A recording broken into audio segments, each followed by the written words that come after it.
नमस्कार, आप सभी का स्वागत है हमारे YouTube चैनल चीनिया क्लासेस पर। तो अपने कर रहे थे STSC एग्ज़ाम 2022 के लिए मेड पेपर की क्लासेस और अपना टॉपिक चल रहा था श्रृंखला परीक्षण। तो इस टॉपिक को लगभग अपने पूरा कर चुके हैं और आज इस टॉपिक पे अपनी अंतिम क्लास रहेगी। तो ये पूरा टॉपिक होने के बाद में इस पेपर के लिए यानी कि मेट बौद्धिक योग्यता परीक्षा जो पेपर है उसके 3 जो चैप्टर है वो कंप्लीट हो जाएंगे। तो यदि आप हमारे चैनल पे पहली बार पधार रहे हो, वीडियो को पहली बार देख रहे हो, तो इससे पहले जितनी भी वीडियो हो चुकी है वो सब आप हमारे चैनल पर प्लेलिस्ट बना हुआ है STSC 2022 के नाम से। तो प्लेलिस्ट में आपको सारी की सारी वीडियो एक साथ मिल जाएगी। तो वहाँ से आप जितनी भी वीडियो पहले अपलोड हो चुकी है एक बार अवश्य रूप से देख लें, ताकि हर चीज़ आपको बहुत अच्छे से क्लियर हो सके।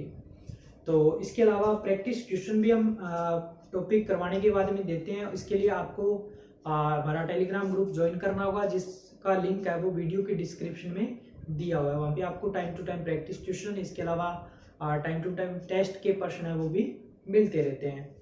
तो आज जैसा कि हमने कहा था कि इस चैप्टर को कंप्लीट कर देंगे, बस इस पे अब क्वेश्चन करेंगे, क्योंकि इससे पहले अपने समझ चुके हैं जितने भी टाइप इस पे बनते थे सब अपने अलग अलग वीडियो में समझ चुके हैं। तो आज उन सबको लेते हुए हमने मिक्स प्रश्न लिए, यानी कि प्रत्येक चैप्टर से प्रत्येक टाइप से एक प्रश्न लिया है और लगभग 5 क्वेश्चन अपने यहाँ पे लिए हैं। तो 5 में से 4 हम आपको करवाएंगे। एक प्रश्न है वो आपका क्वेश्चन नंबर जो 5 है, ये जो क्वेश्चन है ये आपका होमवर्क रहेगा, यानी कि इस वीडियो को पूरा देखना है, क्वेश्चनों को समझना है, करना है। इसके अलावा वीडियो पूरा होने के बाद में फिर से आपको प्रश्नों को नोट करना है और दोबारा से करना है और चेक करना है कि कौन से सही है कौन से गलत कर रहे हो आप। उसके बाद में आपको ये क्वेश्चन नंबर 5 करना है और इसका जो उत्तर है वो आपको कमेंट बॉक्स के अंदर बताना है कि इसका उत्तर क्या रहेगा। तो इतना काम आप अवश्य रूप से करें, क्योंकि कंटिन्यू जब आप साथ के साथ पूरी क्लास देखते हो, सब प्रश्नों के जब उत्तर देते हो, तो आपकी तैयारी है वो और बेहतर हो जाती है। इसके अलावा कंटिन्यू आप हमसे जुड़े रहे, आपको इस पेपर का जो सिलेबस है वो पूरा करवाया जाएगा। कक्षा 10 के लिए हो चाहे कक्षा 12 के लिए, दोनों जो क्लास है उनके लिए ये पेपर है वो अनिवार्य रूप से होने वाला है। तो पूरा सिलेबस आपको, पूरे क्वेश्चन, हर टाइप जो भी एग्जाम में पूछे जाते हैं, केवल अपने वही कर रहे हैं जो एग्जाम में आने वाले प्रश्न है। इसके अलावा हम जो पहले पेपरों में आ चुके हैं वो प्रश्न भी हम साथ के साथ करवाते हैं, ताकि आपको पता चलता रहे कि इसी प्रकार के प्रश्न आते हैं और आपको कैसे वो हल करने हैं। तो शुरू करते हैं क्लास। आपके पास जो फर्स्ट अपने क्लास करी थी उसमें ये टाइप अपने किया था, पूरा एक क्लास इस पे कर रखी है। तो अवश्य रूप से टेलीग्राम प्लेलिस्ट पे जाइए और आप उस वीडियो को एक बार देख लीजिए, फिर आप इन प्रश्नों को बहुत आसानी से कर पाओगे। तो इसमें एक वर्ड देखा, ये पूरा वर्ड दे रखा है, इसने पूछा निम्न में से कौन सा शब्द इनसे नहीं बनेगा। तो ये हमने बताया था कि जब आप इसकी प्रैक्टिस कर लोगे ज्यादा से ज्यादा, तो आप देखते ही बता दोगे कौन सा बनेगा कौन सा नहीं बनेगा। तो जो उसने प्रश्न में पूछा हमें उसी का उत्तर देना है। इसने पूछा कौन सा नहीं बनेगा, तो चेक कर लेते हैं। यहाँ से शुरू करते हैं। THOSE, तो T आ रहा है, इसमें H आ रहा है, O आ रहा है, S आ रहा है और E आ रहा है, यानी कि ये तो बनेगा। फिर देखिए P आ रहा है इसमें, और ये लीजिए R, क्या इसमें R कहीं आ रहा है आपको? R नहीं आ रहा है, इसका मतलब ये वर्ड इसमें नहीं बनेगा और आपका उत्तर क्या हो जाएगा? ये हो जाएगा। आपको आगे जाने की जरूरत नहीं है। क्यों नहीं है? क्योंकि जब आपको उत्तर यही मिल गया, उत्तर तो एक प्रश्न का तो एक ही उत्तर होगा, दो तो हो नहीं सकते, इसलिए आपको उत्तर यहाँ मिल गया। तो ये तो चेक करने की जरूरत नहीं है, क्योंकि ये तो फिर उससे बनेंगे ही। एक ही वर्ड ऐसा होगा जो नहीं बनेगा, वो आपको पहले यहाँ पे मिल गया, इसका मतलब आपका उत्तर यहीं पे कंप्लीट हो गया, प्रश्न पूरा। अब देखिए अगला प्रश्न। अगला प्रश्न आपको ये संख्या दे रखी है, जो कल अपने क्लास करी थी उसमें ये टाइप अपने किया था और मैंने समझाया था कि इस पे वो प्रश्न देख के कैसे भी पूछ सकता है। कल अपने भाज्य संख्या और सम संख्या के बारे में पढ़ा था और उस पर प्रश्न किया था।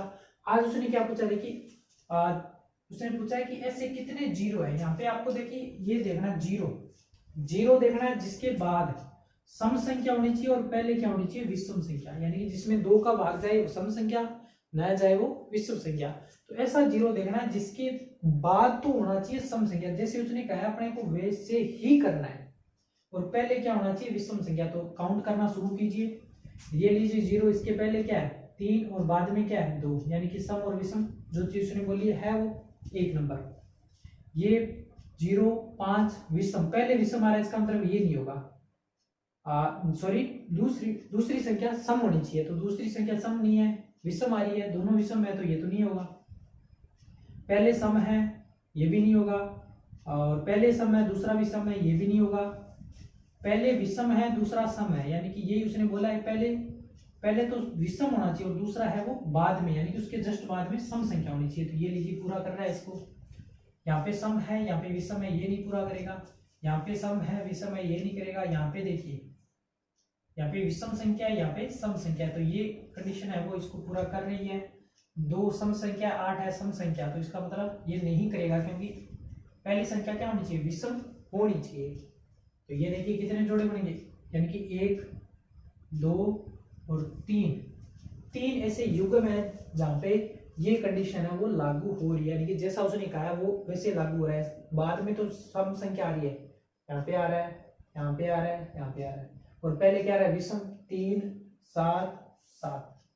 तो जो चीज उसने बोली है वो उसको फुलफिल कर रहा है, यानी कि उसके अकॉर्डिंग ये चीज अपने को मिल रही है। तो अपना उत्तर क्या हो जाएगा, 3, यानी कि 3 ऐसे युग्म, ऐसे कितने जीरो है, यानी कि ऐसे 3 जीरो है, 1 2 और 3, ऐसे 3 जीरो है जिनके पहले तो विषम संख्या और बाद में सम संख्या है। तो क्वेश्चन नंबर 2 आपका क्लियर हो गया होगा।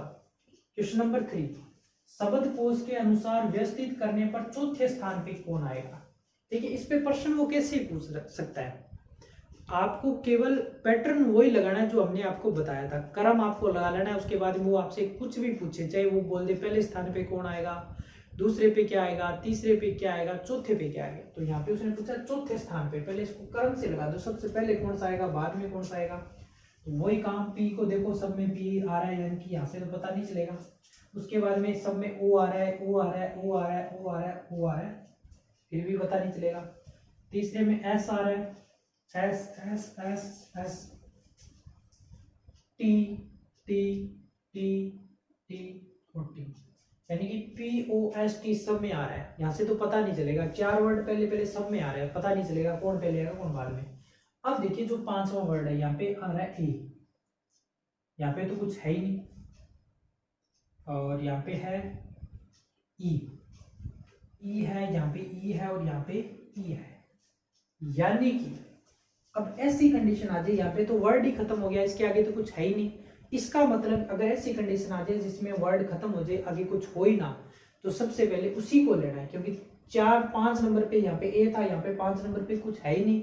इसका मतलब सबसे पहले क्या आएगा, सबसे पहले आपके पास ये आएगा P O S T, P O S T आपका सबसे पहले आएगा। मैं इसको यहाँ लिख देता हूँ, पी ओ एस टी, इसको सबसे पहले मैं 1 नंबर पे लगा देता हूँ। उसके बाद में अगला क्रम देखिए, यहाँ पे ई है, यहाँ पे ई है, यहाँ पे ई है, इन तीनों में तो ई आ रहा है, लेकिन यहाँ पे क्या आ रहा है, ए आ रहा है। इसका मतलब दूसरे नंबर पे पी ओ एस टी, ए जी ई, ये लीजिए दूसरे नंबर पे ये आएगा।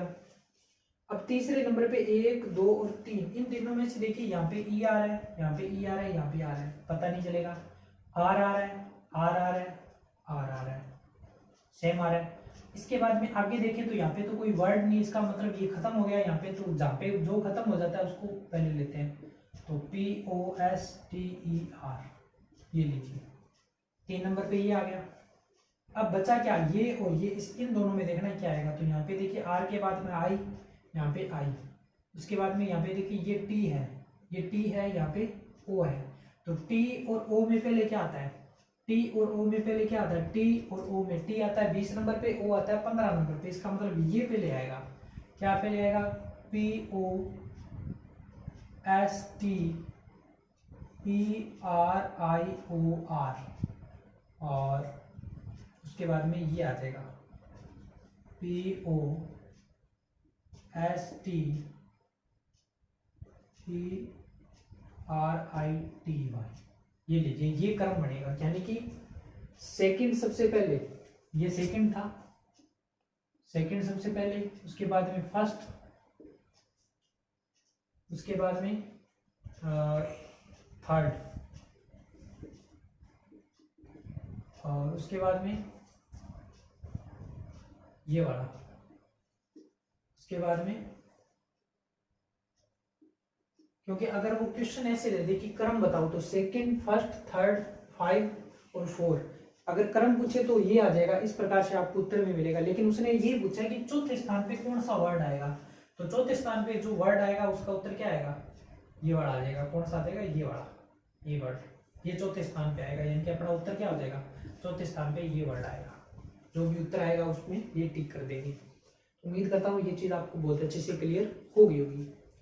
और बचा कौन सा, 4 नंबर क्वेश्चन और करवा देते हैं। 5 नंबर में ऑलरेडी आपको बता चुका हूँ, ये आपका होमवर्क रहेगा, आपको करना है, उत्तर कमेंट बॉक्स में अवश्य रूप से करना है। इसके अलावा जल्दी अपने जो 3 टॉपिक आज अपने कंप्लीट कर देंगे, इनका एक टेस्ट लेके आ रहे हैं। और टेस्ट आपका ये कहाँ पे होगा, ये होगा यूट्यूब पे लाइव। हम जल्दी कोशिश कर रहे हैं मैनेज करने की सब कुछ। अगर सब कुछ ठीक रहा तो ये टेस्ट हम यूट्यूब पे लाइव लेके आएंगे। 10 से 15 क्वेश्चन रखेंगे और प्रत्येक क्वेश्चन के लिए लगभग 1 मिनट का टाइम आपको दिया जाएगा। तो आपकी इस बारे में क्या राय है अवश्य कमेंट करके हमें बताएं। जितने ज़्यादा स्टूडेंट कमेंट करेंगे बताएंगे, हम उतना ही जल्दी टेस्ट लेके आएंगे, उतना ही बेहतर ढंग से आपको करवाने की कोशिश करेंगे। अब देखिए क्वेश्चन नंबर 4, शब्दकोश के अनुसार मतलब इसको व्यवस्थित करना है शब्दकोश के अनुसार। जैसे अभी ये व्यवस्थित किया था, तो यहीं पे देख लो आप अपने यहाँ पे इसकी नंबरिंग कर देंगे। कहाँ कर देंगे, इसको मैं हटा देता हूँ, इसको यहाँ से हटा देता हूँ, यहाँ पे लगा देंगे, नंबरिंग लगा देंगे इसकी, कौन पहले आएगा कौन बाद में। तो जो GAR GAR GAR GAR सब में सेम आ रहा है, सेम आ रहा है, सेम आ रहा है। उसके बाद में GAR, अगला देखिए यहाँ पे G, यहाँ पे D, यहाँ पे B, यहाँ पे M, यहाँ पे L। तो जो सबसे पहले आएगा वो क्या आ रहा है, सबसे पहले B आ रहा है इसमें, B, क्योंकि सबसे पहले अल्फाबेट में देखें तो B आता है, इसका मतलब C आएगा सबसे पहले। C वाला जो वर्ड है वो सबसे पहले 1 नंबर पे आएगा। उसके बाद में B आ गया। उसके बाद में यहाँ पे देखिए G है, L है, R है, R आपका 18 नंबर पे, D आपका कितने नंबर पे आता है, D आपका आता है 4 नंबर पे, यानी कि इसके बाद में आएगा B। उसके बाद में आपका देखिए G। उम्मीद करता हूँ आप ये ऐसे जल्दी जल्दी कर पा रहे होंगे, क्योंकि शुरू में एक बार क्वेश्चन को समझने में टाइम लगता है। आप प्रैक्टिस करने लगे तो क्वेश्चन को उतने ही स्पीड से आप कर पाओगे। तो ए आ गया। उसके बाद में बचा क्या, आपका बचा L और बचा N। तो L और N में से देखें, N आपका 14 नंबर पे, L आता है 12 नंबर पे। तो इसका देखिए E पहले आ जाएगा और ये आ जाएगा D सबसे लास्ट में। तो इसका कर्म आपसे पूछ लिया जाए तो कर्म तो ये बन जाएगा, लेकिन अगर वो बोल दे कि सबसे लास्ट में कौन सा वर्ड आएगा, तो सबसे लास्ट में आएगा डी यानी कि गार्निश। ये जो वर्ड है GARNISH, ये सबसे लास्ट में आएगा। तो क्वेश्चन आपने अगर पैटर्न आपको पता है तो वो क्वेश्चन को कैसे ही घुमा दे आप उसको कर पाओगे, उसका सही से आंसर दे दोगे। तो क्वेश्चन नंबर 5 आपके लिए रहेगा, करना है कमेंट बॉक्स में आंसर अवश्य रूप से आपको बताना है। इसके अलावा टेलीग्राम ग्रुप का जो लिंक है वो आपको इस वीडियो के डिस्क्रिप्शन में मिल जाएगा, वहाँ से टेलीग्राम को अवश्य रूप से ज्वाइन कर लें। वहाँ पे आपको पुराने पेपर जो भी कंटेंट है, इसके अलावा प्रैक्टिस क्वेश्चन है, रोजाना कोशिश उपलब्ध करवाने की करते हैं। और बहुत से क्वेश्चन हम ऑलरेडी दे चुके हैं, तो वो क्वेश्चन आप करते रहें, साथ के साथ जब भी टाइम मिले रिपीट करते रहें, बार बार करते रहें, ताकि चीज़ें आपकी बेहतर हो सके। दोस्तों में अधिक से अधिक शेयर करें, और कोई भी प्रश्न है कमेंट करके बता सकते हो, पूछ सकते हो, और लाइक कर दें और चैनल को सब्सक्राइब के हमसे जुड़े रहें। तो मिलेंगे नई वीडियो में नए प्रश्नों के साथ, तब तक